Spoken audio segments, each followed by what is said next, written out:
Alam mo yung pakiramdam na parang lagi kang naghahanap ng signs? Yung tipong binabasa mo ang bawat mensahe niya, iniisip mo kung ano ang ibig sabihin ng bawat emoji, ng bawat haha, ng bawat scene na walang reply. Alam mo yung gabi na hindi ka makatulog kasi iniisip mo, mahal ba talaga niya ako o sanay lang siya sa akin? Kapatid, kung nandito ka ngayon at pinapanood mo ito, malamang dumaan ka na sa ganitong sitwasyon. At hindi ka nag-iisa. Milyon-milyong lalaki ang nag-iisip ng parehong tanong gabi-gabi. Naghahanap ng kahit anong palatandaan, kahit anong patunay, kahit isang maliit na sign na totoo ang nararamdaman niya para sa kanila. Pero hayaan mong sabihin ko sa iyo ang isang matinding katotohanan, isang bagay na tinuro sa atin ng mga Stoic philosophers na sina Marcus Aurelius, Seneca at Epictetus libo-libong taon na ang nakalilipas. Hindi mo kailangang hanapin ang patunay ng pagmamahal. Dahil kung totoo iyon, hindi iyon magtatago. Hindi iyon mangangailangan ng microscope o detective work. Ang tunay na pagmamahal ng isang babae para sa isang lalaki ay lumalabas sa kanyang mga aksyon, hindi sa kanyang mga salita, hindi sa kanyang mga pangako, kundi sa mga bagay na ginagawa niya na hindi niya kailanman kailangang ipaliwanag. At sa video na ito, ibubunyag natin ang 4 na bagay, 4 na malalim na aksyon na ginagawa lang ng isang babae sa lalaking tunay niyang mahal.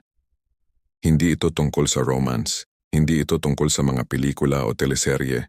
Ito ay tungkol sa katotohanan. Tungkol sa kung paano gumagalaw ang isang babaeng talagang umiibig. Ayon sa prinsipyo ng Stoicism. At bago ka mag-skip o lumipat sa ibang video, pakinggan mo muna ito. Ang 4 na bagay na ito ay hindi mo makikita sa karamihan ng relasyon. Dahil karamihan sa mga relasyon ay hindi tunay na pagmamahal. Ito ay convenience, takot sa pagiging mag-isa, o simpleng kasanayan. Ang mga bagay na ilalahad ko sa iyo ngayon ay ang mga rarest na signs. Ang mga hindi nagsisinungaling. At isa pa, hindi ito ang typical na signs na mahal ka niya na nakikita mo sa ibang channel. Hindi ito tungkol sa kung nagseselos ba siya o kung clingy ba siya o kung lagi kanyang tinetext. Iyon ay insecurity, hindi pagmamahal. Ang ilalahad ko sa iyo ngayon ay mas malalim kaysa riyan. Ito ay tungkol sa mga aksyon na nakabaon sa kaibuturan ng pagkatao ng isang babae. Mga bagay na hindi niya kayang pekein kahit subukan niya.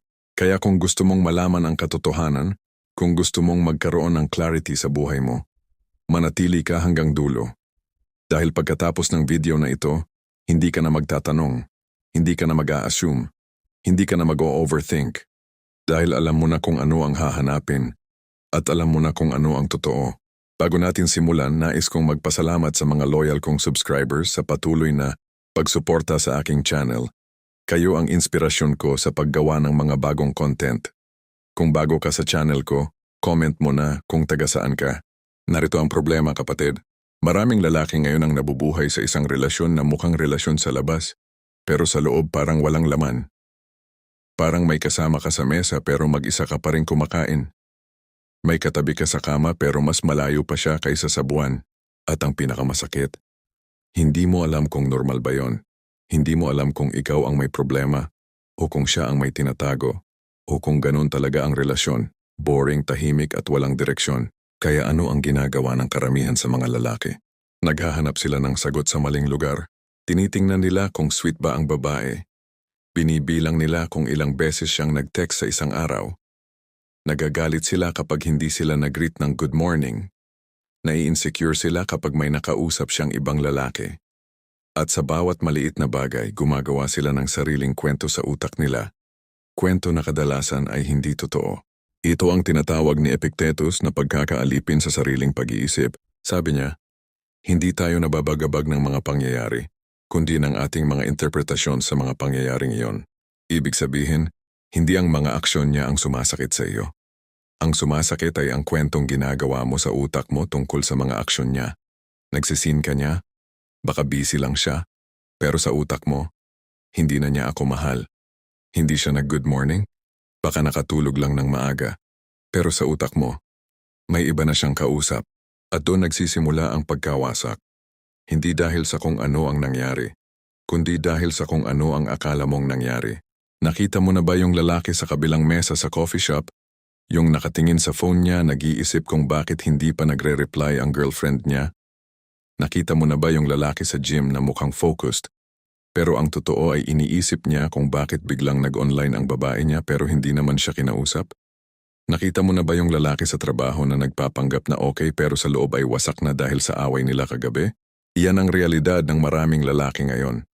At hindi nila sinasabi dahil sa mundo natin, ang lalaking nagpapakita ng emosyon ay tinitingnan na mahina. Kaya tinatago nila, dinadala nila mag-isa, at unti-unti namamatay sila sa loob habang nagpapanggap na buhay sa labas. Pero narito ang mas malalim na problema. At ito ang hindi sinasabi ng karamihan sa mga self-help videos. Ang dahilan kung bakit maraming lalaki ang hindi makakilala ng tunay na pagmamahal ay dahil hindi nila alam kung ano ang hitsura nito sa totoong buhay. Lumaki tayong nanonood ng mga romantic movies, ng mga teleserye, ng mga love stories kung saan ang pagmamahal ay palaging dramatic. Palaging may ulan, palaging may habol sa airport, palaging may umiiyak sa ilalim ng payong. Pero sa totoo lang, ang tunay na pagmamahal ay tahimik, walang background music, walang slow motion. At dahil tahimik ito, hindi natin napapansin, hinahanap natin ang fireworks, pero hindi natin nakikita ang kandila na palaging nag-iilaw sa tabi natin. Isipin mo ito sa mga pelikula. Kapag sinabi ng babae na mahal kita, may orchestra sa background. May hangin na umiihip sa buhok niya. May close-up shot ng luha na tumutulo sa pisngi niya. At dahil diyan, ang expectation natin sa tunay na buhay ay ganun din. Na kapag mahal ka ng babae, dramatic. Na kapag tunay ang nararamdaman niya, ramdam mo agad. Na kapag siya na, the one, parang may lightning bolt na tatama sa iyo. Pero sa totoong buhay, hindi ganon. Sa totoong buhay, ang pagmamahal ay yung tahimik na tao na naghuhugas ng pinggan pagkatapos mong magluto. Yung tao na nagtatanong kung kumain ka na kahit busy siya. Yung tao na naaalala ang mga sinabi mo kahit ilang linggo na ang nakalipas. Yung tao na hindi nagpo-post tungkol sa iyo sa social media pero lagi kang nasa isip niya. At dahil hindi ito dramatic, hindi natin ito nakikilala. Naghahanap tayo ng thunderstorm pero hindi natin napapansin ang gentle rain na nagpapabuhay sa lahat ng bagay sa paligid natin. Sabi ni Marcus Aurelius, ang pinakamagandang paghihiganti sa di makatarungan ay ang hindi maging tulad nila. At sa konteksto ng pag-ibig, ang pinakamagandang paraan para makilala ang tunay na pagmamahal ay ang itigil ang paghahanap ng mali at simulan ang pagpapansin sa kung ano ang tama. Ngayon ituturo ko sa iyo kung paano, pero bago tayo pumunta sa 4 na signs, kailangan nating harapin muna ang isang masakit na katotohanan. Dahil kung hindi mo ito haharapin, hindi mo rin maiintindihan kung bakit napakahalaga ng mga signs na ito. Narito ang katotohanan. Karamihan sa mga lalaking nabibigo sa relasyon ay hindi nabibigo dahil walang nagmamahal sa kanila. Nabibigo sila dahil hindi nila kinikilala ang pagmamahal na nasa harap na nila. O mas masahol pa, tinatanggap nila ang pekeng pagmamahal dahil mukhang maganda sa labas. Pag-isipan mo ito, ilang beses ka nang nasaktan ng babaeng akala mo mahal ka? Ilang beses ka nang nag-invest ng oras, pera, emosyon sa isang taong mula sa simula pa lang ay nagpapakita na ng red flags? Ilang beses mo nang sinabi sa sarili mo, magbabago din siya, o ganito lang talaga siya, o baka stressed lang siya, at habang sinasabi mo yon sa sarili mo, alam mo na sa loob-loob mo ang sagot, pero ayaw mong harapin, dahil masakit, dahil ang katotohanan ay hindi palaging komportable, sabi ni Seneca. Ang pinakamalaking pagkakamali ay ang ipagsawalang bahala ang katotohanan dahil lang sa hindi ito ang gusto mong marinig. At ito ang ginagawa ng maraming lalaki. Nagbubulag-bulagan sila.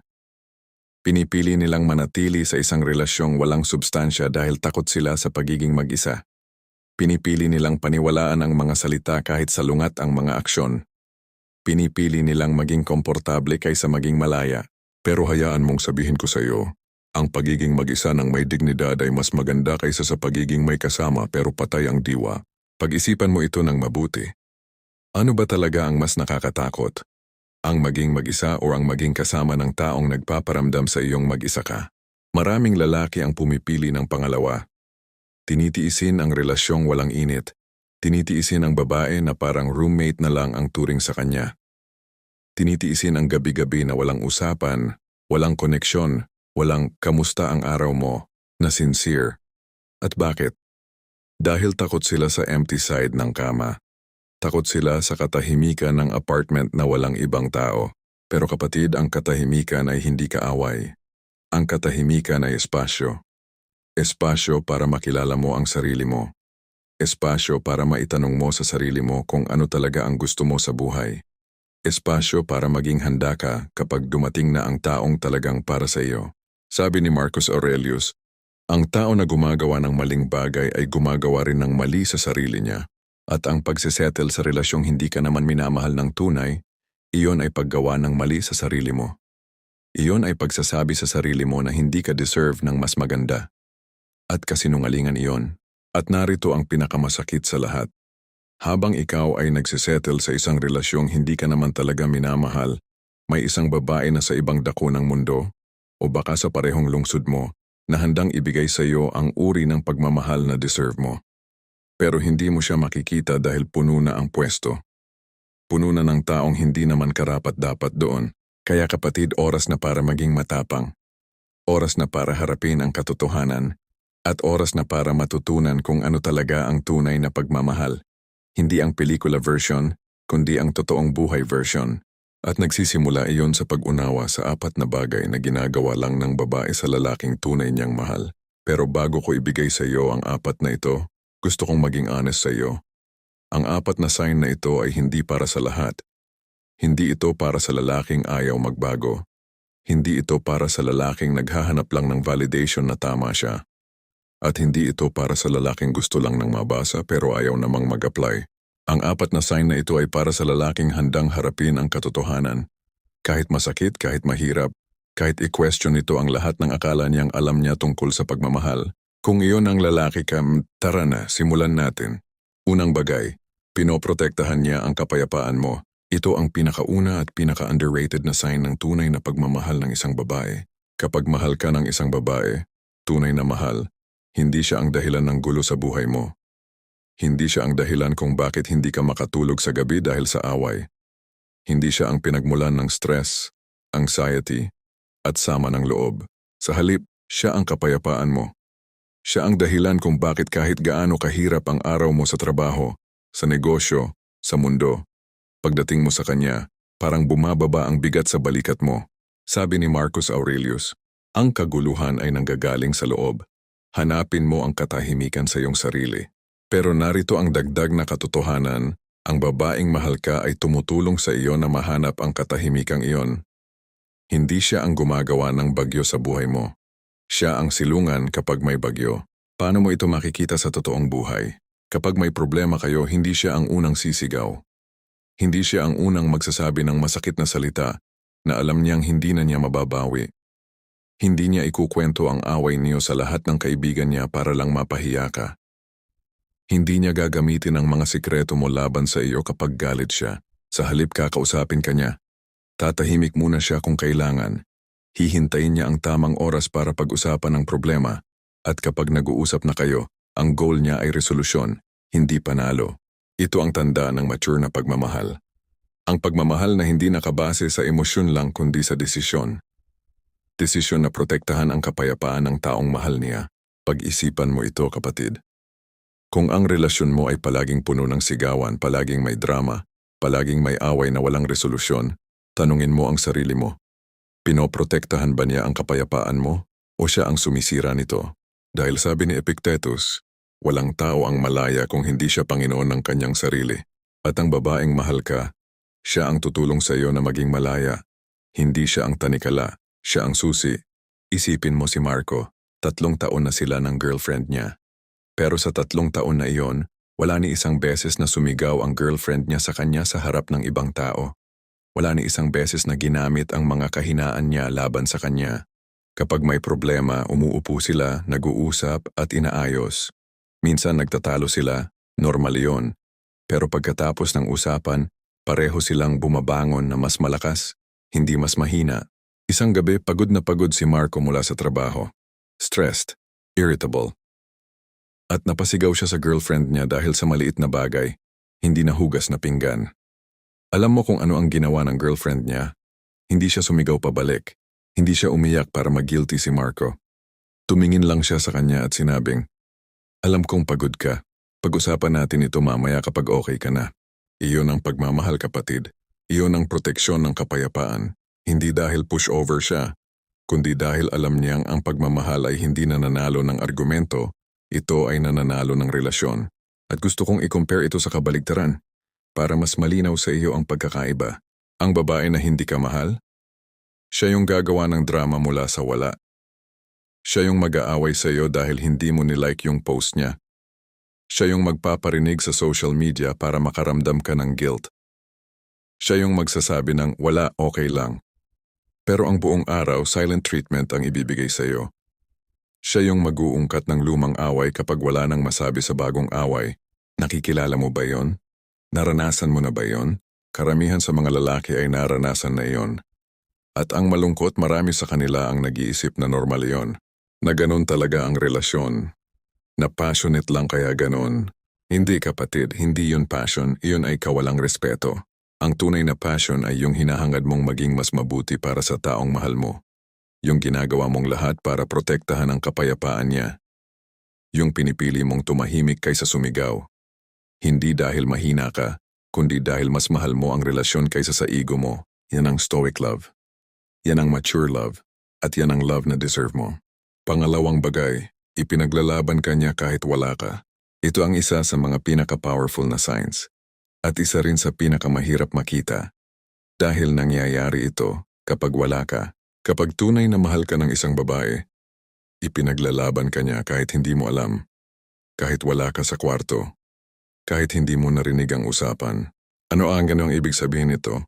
Ibig sabihin kapag may nagsabi ng masama tungkol sa iyo sa harap niya, kahit kaibigan niya, kahit pamilya niya, kahit sino, hindi siya tatawa. Hindi siya sasang-ayon. Hindi niya hahayaang siraan ka ng kung sino man. Hindi niya sasabihin, oo nga, ang dami niyang pagkukulang. Hindi niya gagawin ang sarili niyang biktima sa harap ng iba habang ikaw ang mukhang masama. Hindi niya ikukuwento ang mga kahinaan mo para lang maging interesante ang usapan. Sa halip, ipinagtanggol ka niya. Sinabi niya sa mga tao kung sino ka talaga. Pinagtanggol niya ang pangalan mo kahit mas madaling tumahimik at sumang-ayon. Sabi ni Marcus Aurelius, ang halaga ng isang tao ay nakikita sa kung ano ang ginagawa niya kapag walang tumitingin. At ito ang pinakatotoong test ng pagmamahal ng isang babae, kung ano ang ginagawa niya kapag wala ka. Dahil madaling maging loving sa harap mo, madaling maging sweet kapag magkasama kayo, madaling sabihing, mahal kita sa text. Pero ang tunay na pagmamahal ay lumalabas sa mga sandaling walang audience, sa mga sandaling walang papuri na makukuha, sa mga sandaling ang tanging dahilan para ipaglaban ka ay dahil mahal ka niya. Isipin mo ulit si Marco. Isang araw nasa gathering siya ng mga kaibigan ng girlfriend niya. Hindi siya gaanong ka-close sa grupo. At habang lumabas si Marco para sumagot ng tawag, nagsimulang mag-usap ang mga kaibigan ng girlfriend niya. Ba't ba niya kinuha yon? Di ba hindi naman ganun kagwapo? Wala naman yatang magandang trabaho, ano? At alam mo kung ano ang ginawa ng girlfriend niya? Tumindig siya. Si Marco ang pinakarespetadong tao na nakilala ko, sabi niya.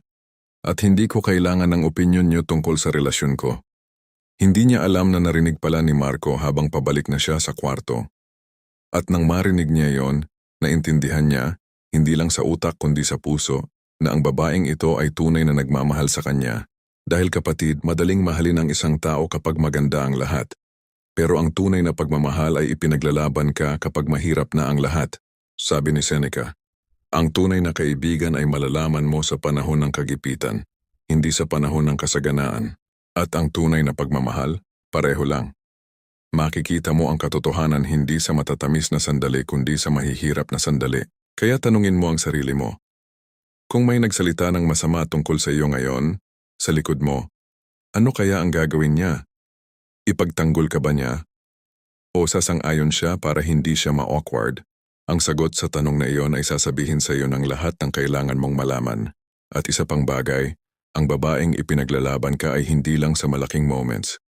Ito ay pati sa maliliit na bagay. Kapag may nagsabi na, bakit ka pa nagstay sa kanya? Ang sagot niya ay hindi pagdududa. Ang sagot niya ay conviction. Dahil kilala ko siya, at alam ko kung gaano siya kaganda sa loob. Hindi niya kailangang i-defend ka sa social media. Hindi niya kailangang mag-post ng mahabang essay tungkol sa kung gaano kakagaling. Ang depensa niya ay tahimik pero malalim. Nakabaon sa kung paano niya pinipili ang salita niya kapag pinag-uusapan ka ng iba. At kapatid, kung ang babae sa buhay mo ngayon ay ang unang sasang-ayon kapag may nang insulto sa iyo, kung siya ang pinaka-vocal na critic mo sa harap ng ibang tao, hindi iyon pagmamahal. Iyon ay betrayal sa pinakamahina mong sandali. Dahil sabi ni Marcus Aurelius, huwag mong sayangin ang natitirang bahagi ng buhay mo sa pag-iisip tungkol sa iba, maliban na lang kung ito ay para sa kabutihan ng lahat. At ang babaeng mahal ka, kapag iniisip ka niya sa harap ng iba, palaging para sa kabutihan mo. Palaging para iangat ka, hindi para ibagsak. Pangatlong bagay, sinasakripisyo niya ang comfort niya para sa iyo. Narito ang isa pang malalim na katotohanan na tinuro ng Stoicism. Ang tunay na pagmamahal ay hindi komportable. Hindi ito palaging magaan. Hindi ito palaging masaya. Minsan, ang pagmamahal ay sakripisyo. At ang babaeng tunay na nagmamahal sa iyo ay handang magsakripisyo. Hindi dahil obligado siya, kundi dahil ikaw ang pinili niya. Ano ang ibig sabihin ng sakripisyo sa konteksto ng relasyon? Hindi ito palaging malaki. Hindi ito palaging dramatic. Minsan ang sakripisyo ay tahimik.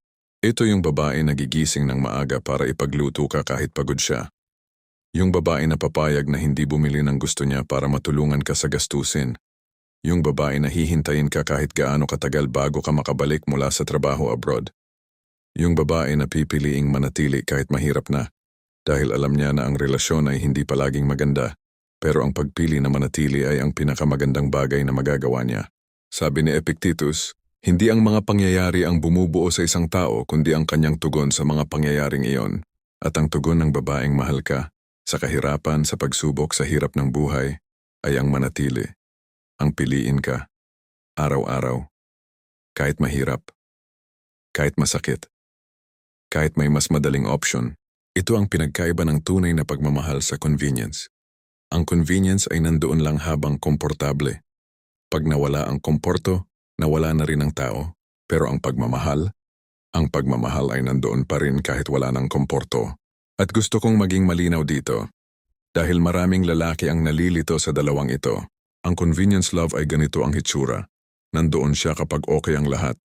Kapag may pera ka, kapag may kotse ka, kapag kaya mong i-treat siya sa magandang restaurant, kapag kaya mong bilhan siya ng gusto niya. Pero pag nawala ang mga iyon, pag nawala ang trabaho, pag naubos ang ipon, pag dumating ang krisis, biglang nagbago ang ihip ng hangin, biglang maraming rason para umalis, biglang kailangan ko muna ng space o hindi ko na kaya o mas masahol pa, biglang may bago ng kausap. Ang tunay na pagmamahal ay ibang-iba. Ang tunay na pagmamahal ay mas lumalim kapag mas humihirap. Parang punong kahoy, kapag dumating ang bagyo, hindi bumubunot ang ugat. Mas humihigpit ang kapit sa lupa, mas tumitibay. At pagkatapos ng bagyo, mas malakas pa kaysa dati. Ganoon ang babaeng tunay na nagmamahal. Hindi siya natatakot sa bagyo. Dahil alam niya na ang relasyon ay hindi tungkol sa magandang panahon lang. Ang relasyon ay tungkol sa pagpiling magkasama kahit sa pinakamasamang panahon. Bumalik tayo kay Marco. May panahong nawalan si Marco ng trabaho. 3 buwan siyang walang income.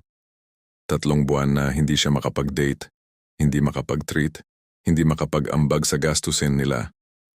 At alam mo kung ano ang ginawa ng girlfriend niya? Hindi siya umalis. Hindi siya naghanap ng iba. Hindi siya nagreklamo sa social media na pagod na raw siya. Sa halip, kinausap niya si Marco. Sinabi niyang, lalampasan natin ito, pareho tayo. Naghanap siya ng paraan para makatipid. Nag-adjust siya. Hindi dahil kailangan niya, kundi dahil gusto niya. Dahil pinili niya si Marco. Hindi ang version ni Marco na may trabaho at pera, kundi si Marco. Ang tao, ang lalaki. Iyon ang sakripisyo, kapatid. At narito ang mahalagang paalala. Ang sakripisyo ay hindi one-sided. Hindi ibig sabihin nito na siya lang ang mag-a-adjust. Ang tunay na relasyon ay 2 taong nagsasakripisyo para sa isa't isa. Pero ang punto dito ay simple. Kung nakikita mong ginagawa niya ito para sa iyo, kahit walang kapalit, kahit walang papuri, kahit walang audience, iyon ay pagmamahal. Totoo. Walang halong acting. Sabi ni Marcus Aurelius, ang pinakamabisang paghihiganti ay ang hindi pagiging katulad ng nagdulot ng sakit. Sa konteksto ng relasyon, Ang pinakamabisang patunay ng pagmamahal ay hindi ang malalaking gesture, hindi ang mamahaling regalo, hindi ang social media posts, kundi ang mga tahimik na sakripisyo na ginagawa araw-araw nang walang hinihintay na pabalik. At tandaan mo ito, ang sakripisyo na ginagawa ng babaeng mahal ka ay hindi parang utang na loob. Hindi niya ito ginagawa para may mabayaran ka. Hindi niya ito ginagawa para may mai-claim siya sa future. Alam mo, nag-sacrifice ako para sa iyo dati, kaya dapat ganito ka sa akin ngayon. Hindi. Wala yon. Ang tunay na sakripisyo ay walang resibo, walang listahan, walang scorecard. Ginagawa niya dahil ganoon ang pagmamahal niya. Kung may kasamang utang na loob ang sakripisyo, hindi iyon sakripisyo. Iyon ay investment na may inaasahang return. At ang pagmamahal ay hindi negosyo. Kaya kung ang babae sa buhay mo ay palaging nagre-remind sa iyo ng mga ginawa niya para sa iyo, kapag ginagamit niya ang mga sakripisyo niya bilang armas sa away, pag-isipan mo kung sakripisyo nga ba yon o utang na binibilang. Ang tunay na pagmamahal ay nagbibigay ng hindi nagbibilang, nag-aabot ng hindi naghahanap ng kapalit, at nananatili ng hindi humihingi ng rason. Pang-apat na bagay, pinapahintulutan kanyang maging ikaw. And yung wow, and pergout at pinakabahalaga sandaw. Kapatid, ito ang bagay na karamihan sa mga lalaki ay hindi nalalaman na kailangan nila hanggang sa makuha nila ito. Ang babaeng tunay na nagmamahal sa iyo ay pinapahintulutan kang maging ikaw. Hindi ang version mo na gusto niyang makita. Hindi ang version mo na presentable sa social media. Hindi ang version mo na pang-impress sa kaibigan niya. Kundi ikaw. Ang totoo. Ang hindi perpekto. Ang may mga kahinaan. May mga takot. May mga insecurity. Sa mundo ngayon, ang daming lalaking nagpapanggap. Nagpapanggap na malakas kahit wasak na sa loob. Nagpapanggap na okay kahit hindi. Nagpapanggap na wala silang paki kahit grabe ang sakit. At alam mo kung bakit. Dahil karamihan sa mga relasyong pinasok nila, hindi sila pinapayagang maging mahina. Hindi sila pinapayagang umiyak. Hindi sila pinapayagang magsabi ng, hindi ko kaya. Dahil sa sandaling magpakita sila ng kahinaan, biglang nagbabago ang tingin ng babae sa kanila. Akala ko matapang ka. Lalaki ka, hindi ka dapat umiyak. Ang babaw mo naman. At doon nagsisimula ang pagtatago. Naglalagay ng mask, nagtatayo ng pader, hanggang sa hindi na niya kilala ang sarili niya. Pero ang babaeng mahal ka, tunay na mahal, ay ibang-iba. Siya ang babae na kapag nagsabi kang pagod ka, hindi ka niya huhusgang drama king. Siya ang babae na kapag umiyak ka, hindi ka niya titingnan ng iba, kundi lalapit at yakap ka. Siya ang babae na kapag sinabi mong, hindi ko alam ang gagawin ko, hindi ka niya huhusgahan. Sa halip sasabihin niya, sabay nating pag-iisipan. Sabi ni Seneca, ang tao ay hindi kailanman mas malakas kaysa sa sandaling tinatanggap niya ang kanyang kahinaan. At ang babaeng tunay na nagmamahal ay nagbibigay sa iyo ng espasyong tanggapin ang iyong sarili. Ang lahat ng bahagi, hindi lang ang magaganda. Hindi kanya pinipilit magbago para sa kanya. Hindi niya sinusubukang hubugin ka sa imahe ng ideal boyfriend na nasa utak niya. Hindi niya sinasabing, kung ganito ka lang sana, or kung mas ganun ka lang. Sa halip, tinatanggap ka niya kung sino ka ngayon, habang sinusuportahan ka na maging mas maganda bukas. Hindi dahil hindi ka sapat, kundi dahil mahal ka niya ng sapat para gustuhin ang pinakamabuti para sa iyo. Habang tinatanggap kung nasaan ka ngayon, at narito ang isang mahalagang distinction na kailangan mong maunawaan. May malaking pagkakaiba ang tinatanggap ka niya at kinokontrol ka niya. Ang babaeng kinokontrol ka, sinasabi niya kung ano ang isuot mo, kung sino ang makakasama mo, kung ano ang dapat mong gawin sa buhay mo. Tinatawag niyang pagmamahal ang kontrol. Sinasabing, nag-aalala lang siya, kaya hindi ka dapat lumabas kasama ang mga kaibigan mo. Sinasabing, para sa ikabubuti mo, kaya kailangan mong sundin ang gusto niya. Hindi iyong pagmamahal, kapatid. Iyon ay pagmamay-ari. At ikaw ay hindi property ng kahit sino. Ang babaeng tunay na nagmamahal ay hindi ka kinokontrol, kinikilala ka niya. Kinikilala niyang ikaw ay isang buong tao na may sariling pangarap, sariling takot, sariling journey. At ang role niya ay hindi maging direktor ng buhay mo. Ang role niya ay maging katabi mo habang naglalakad kayo sa sarili niyong daan. Magkahawak kamay, pero hindi magkakabit ng kadena. Sabi ni Epictetus, kung may mahal ka, huwag mong sabihing akin siya. Sa halip sabihin mong pinili ko siya at pinili niya ako. Sapagkat ang pagmamahal ay hindi pagmamay-ari, ito ay pagpili. Isipin natin si Marco sa huling pagkakataon. Isang gabi umupo si Marco sa sala. Tahimik, walang imik. Tinanong siya ng girlfriend niya kung okay lang siya. Hindi ko alam, sabi ni Marco. Pakiramdam ko hindi ko alam kung saan ako papunta. Hindi ko alam kung tama ang mga desisyon ko. Pakiramdam ko, nawawala ako. At alam mo kung ano ang ginawa ng girlfriend niya? Hindi siya nag-lecture. Hindi niya sinabi na mag-man up. Hindi niya binuksan ang phone niya para mag-scroll habang nagsasalita si Marco. Umupo siya sa tabi niya, hinawakan ang kamay niya, at sinabing, hindi mo kailangang malaman lahat ngayon. Nandito lang ako. Iyon lang. Walang drama. Walang malaking speech. Walang advice na hindi naman hinihingi. Presensya lang. Acceptance. At sa sandaling iyon, naramdaman ni Marco ang isang bagay na matagal na niyang hinahanap, na okay lang maging siya, na hindi niya kailangang maging perpekto para maging karapat-dapat sa pagmamahal. Sabi ni Marcus Aurelius, ang kasiyahan ng iyong buhay ay nakasalalay sa kalidad ng iyong mga pag-iisip, at ang babaeng nagmamahal sa iyo, siya ang nagbibigay sa iyo ng kapayapaang isipin na, sapat na ako, hindi perpekto pero sapat. At narito ang isang bagay na madalas hindi na pag-uusapan. Ang babaeng pinapayagan kang maging ikaw ay hindi lang nagbibigay ng acceptance. Nagbibigay siya ng lakas ng loob dahil kapag may isang tao na nakakita ng pinakapangit mong bahagi at nagdesisyon pa ring manatili, biglang hindi na nakakatakot ang mundo. Biglang hindi na kasing bigat ang mga problema. Dahil alam mo, kahit ano pa ang mangyari, may isang tao na nakakaintindi sa iyo. May isang tao na hindi magbabago ang tingin sa iyo kahit magbago ang lahat. At iyon kapatid ang pinakamatinding form ng pagmamahal. Hindi yung nagbigay ng bulaklak, hindi yung nagpapakita sa social media, kundi yung tahimik na nagsabing, kilala kita, ang totoo, at pinipili pa rin kita. Kung naranasan mo na ito, alam mo na kung bakit hindi ito matatawaran ng kahit anong bagay sa mundo. At kung hindi mo pa naranasan, huwag mong tanggapin ang mas mababa. Dahil ang Stoic ay hindi nagsisettle. Ang Stoic ay naghihintay ng may dignidad, at ang dignidad ay ang pinakamalakas na magnet para sa tunay na pagmamahal. Kaya narito na ang buong larawan kapatid. Dumaan tayo sa isang malalim na paglalakbay ngayong araw na ito. At kung nandito ka pa, ibig sabihin seryoso ka. Ibig sabihin ready ka nang harapin ang katotohanan. Ang 4 na bagay na ginagawa lang ng babae sa lalaking tunay niyang mahal. Una, pinoprotektahan niya ang kapayapaan mo. Hindi siya ang storm, siya ang shelter. Pangalawa, ipinaglalaban ka niya kahit wala ka. Kahit walang tumitingin, kahit walang makikinig.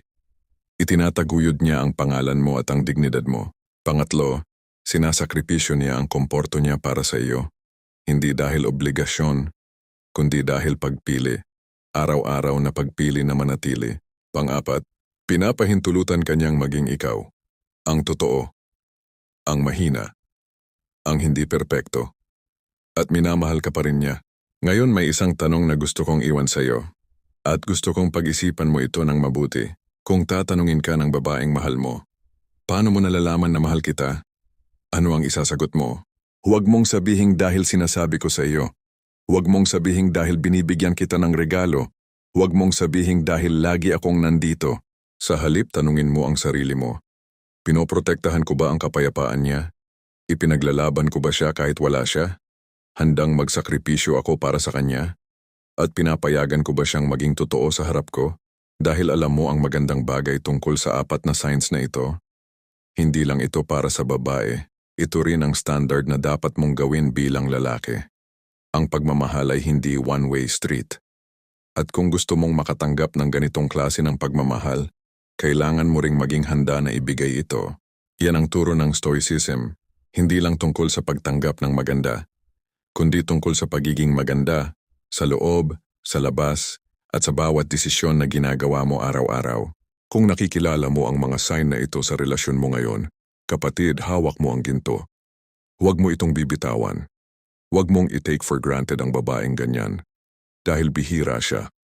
At ang mga taong bihira ay hindi dapat pinapalitan ng ordinary. Pero kung sa pagbabasa mo ng mga sign na ito, Nare-realize mong wala nito sa relasyon mo, huwag kang matakot, huwag kang magalit, at huwag mong sisihin ang sarili mo.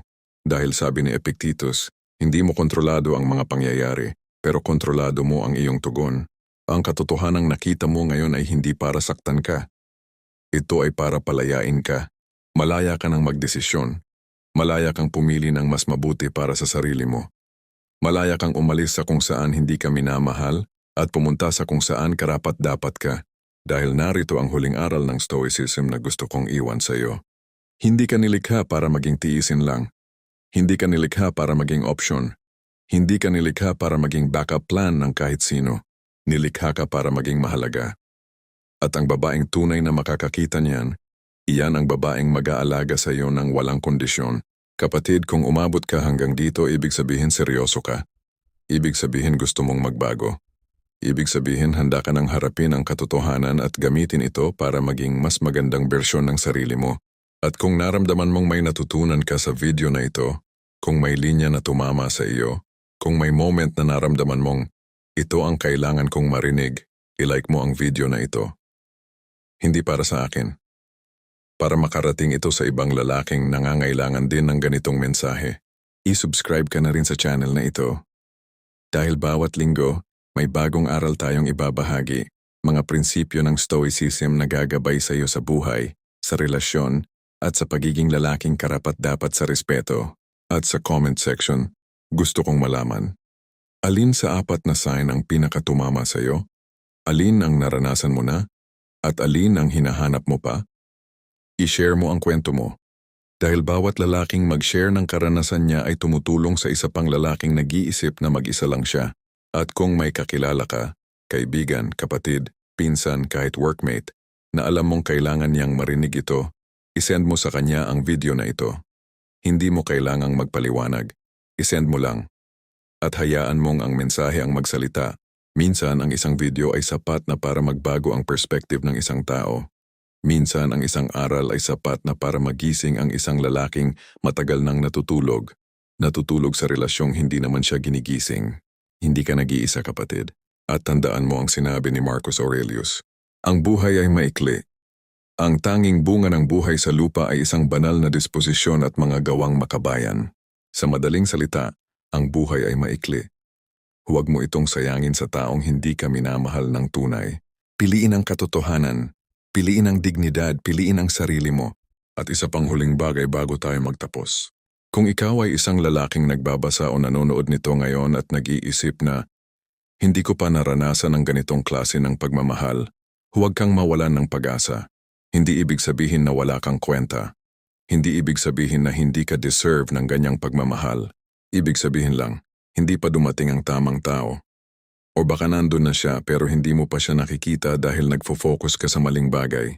Sabi ni Seneca, ang swerte ay nangyayari kapag ang preparasyon ay nakatagpo ng pagkakataon. Kaya habang hinihintay mo ang tamang tao, gawin mo muna ang tamang bagay. Mahalin mo muna ang sarili mo. Ayusin mo ang buhay mo. Itayo mo ang pundasyon mo. Dahil ang babaeng deserve mo, hindi niya hinahanap ang perpektong lalaki. Hinahanap niya ang lalaking nagtatrabaho para maging mas mabuting version ng sarili niya araw-araw. Maging iyong ka. At darating ang lahat hanggang sa susunod na video. Maraming salamat sa panunood.